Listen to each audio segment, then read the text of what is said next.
20 grams butter తీసుకొని 5 table spoon షుగర్ని powder చేసుకొని బటర్లోకి షుగర్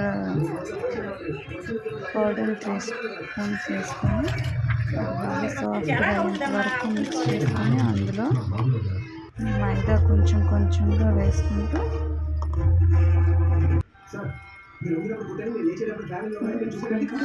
చిటికెడు వంట సోడా వేసుకొని బాగా కలుపుకొని అది కొంచెం దగ్గరికి అయ్యేంత వరకు కలుపుకున్న తర్వాత వెనిలా ఎసెన్స్ కొంచెం వేసుకొని మన దగ్గర ఉన్న నట్స్ని క్రష్ చేసుకొని వేసుకోవాలి.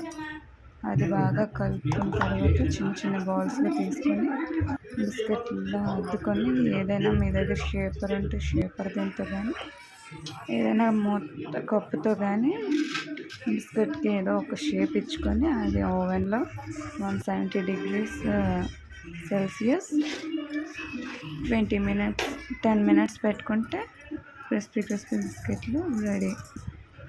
ఒకసారి ట్రై చేసి చూడండి, చాలా బాగా వస్తుంది.